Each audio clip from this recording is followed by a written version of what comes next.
Assalamualaikum warahmatullahi wabarakatuh.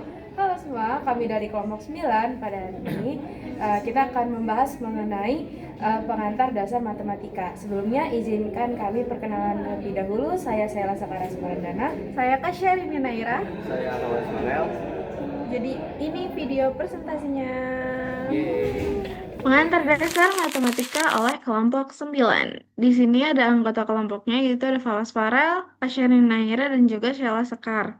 Terus yang pertama-tama dimulai dari logika matematika. Logika matematika adalah salah satu cabang ilmu yang mempelajari cara penalaran dengan menggabungkan konsep matematika untuk menguji, menganalisis, dan membuktikan suatu pernyataan dengan tujuan menarik kesimpulan atau kebenaran dan menyelesaikan suatu masalah.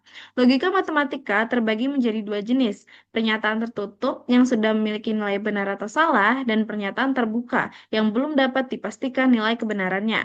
Lalu di sini ada pernyataan dan bentuk pernyataan. Pernyataan yaitu sebuah kalimat deklaratif yang memiliki tepat satu nilai kebenaran, yaitu benar atau salah dan tidak kedua-duanya. Contohnya adalah Bangkok adalah ibu kota Thailand atau 6 tambah 3 sama dengan 9. Lalu di sini ada kalimat terbuka. Kalimat yang bukan suatu pernyataan karena masih menggunakan variabel. Kalimat terbuka dapat diubah menjadi pernyataan dengan mengganti variabel dengan suatu konstanta atau menggunakan kuantor. Contohnya yaitu seperti Y adalah bilangan genap atau 2X plus 4 sama dengan 8. Lalu di sini ada pernyataan tunggal dan pernyataan majemuk. Pernyataan tunggal itu bisa dituliskan menggunakan simbol huruf seperti P, Q, atau R, tergantung seberapa banyaknya pernyataan atau premis yang digunakan.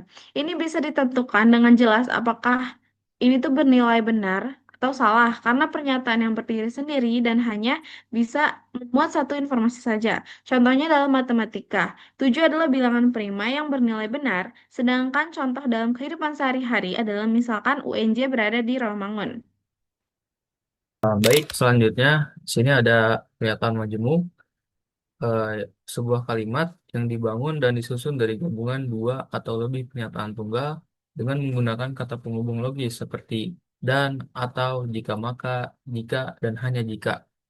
Pernyataan majemuk ini nilai kebenarannya ditentukan oleh kombinasi dari pernyataan-pernyataan tunggal penyusunnya.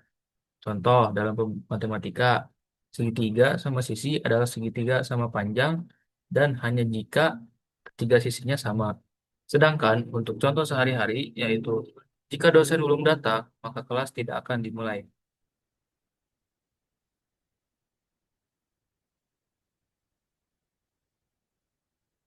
Oke, selanjutnya di sini ada 8 operasi logika matematika.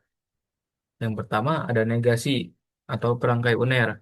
Negasi suatu pernyataan adalah suatu pernyataan yang bernilai salah apabila pernyataan semulanya bernilai benar dan bernilai benar apabila pernyataan semulanya bernilai salah. Lalu yang kedua ada konjungsi, perangkai biner. Konjungsi atau perangkai biner merupakan salah satu bentuk operasi logika yang digunakan untuk menggabungkan dua pernyataan tunggal menjadi sebuah pernyataan majemuk atau bisa disebut proposisi majemuk. Yang ketiga ada disjungsi atau yang biasa disebut pernyataan atau merupakan salah satu operasi logika yang dipakai untuk menghubungkan dua pernyataan tunggal dengan simbol V.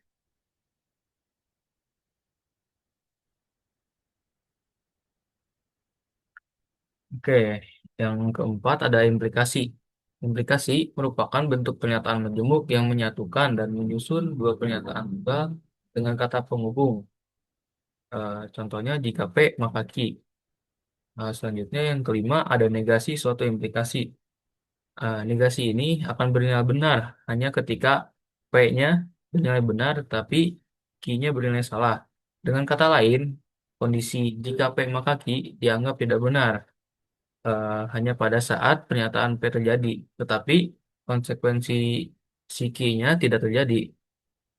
Lalu selanjutnya ada biimplikasi, adalah pernyataan logika yang menghubungkan dua pernyataan dengan kata jika dan hanya jika.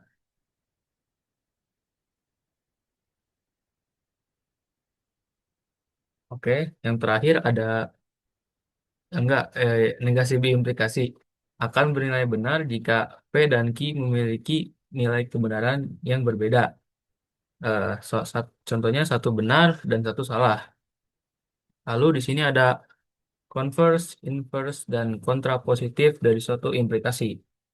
Nah, untuk yang converse ini adalah pernyataan yang diperoleh dengan menukar posisi hipotesis dan kesimpulan dari suatu implikasi. Nah, yang B, inverse diperoleh dengan menegasikan hipotesis dan kesimpulan dari implikasi. Dan yang C, kontrapositif diperoleh dengan menukar sekaligus menegasikan hipotesis dan kesimpulan. Selanjutnya ada tautologi dan kontingensi.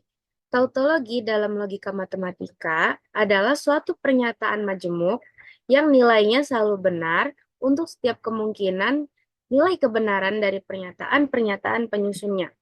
Dengan kata lain, tidak peduli apakah komponen pernyataannya bernilai benar atau salah, hasil dari pernyataan majemuk tersebut tetap benar.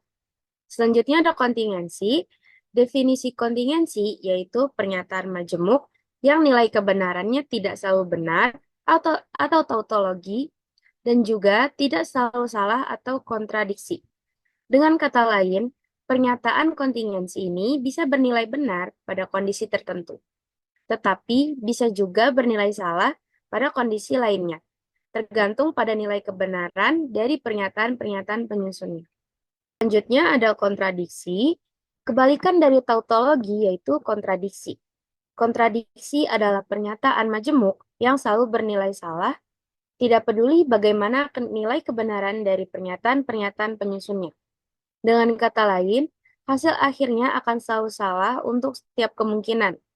Kontradiksi sering muncul ketika sebuah pernyataan bertentangan langsung dengan dirinya sendiri. Oleh karena itu, kontradiksi dapat dianggap sebagai kebalikan atau lawan dari tautologi atau yang selalu benar. Yang terakhir ada ekuivalensi logis, prinsip dualitas, dan implikasi logis. Ekuivalensi logis adalah hubungan antara dua atau lebih pernyataan yang memiliki nilai kebenaran yang sama, sehingga keduanya dapat dianggap saling menggantikan atau setara. Ekuivalensi logis ini adalah salah satu dari yang disebut hukum idempotent untuk disjungsi. Selanjutnya ada prinsip dualitas, adalah cara untuk melihat sebuah konsep atau masalah dari dua sudut pandang yang berbeda namun saling terkait untuk mendapatkan pemahaman yang lebih mendalam. Yang terakhir ada implikasi logis, adalah hubungan kondisional jika maka antara dua pernyataan proposisi di mana kebenaran pernyataan dua. Atau singkatnya, jika P benar, maka Q juga harus benar.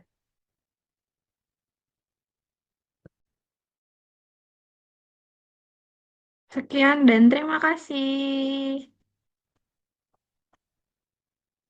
Sekian dari kami, kurang lebihnya mohon maaf. Wassalamualaikum warahmatullahi wabarakatuh.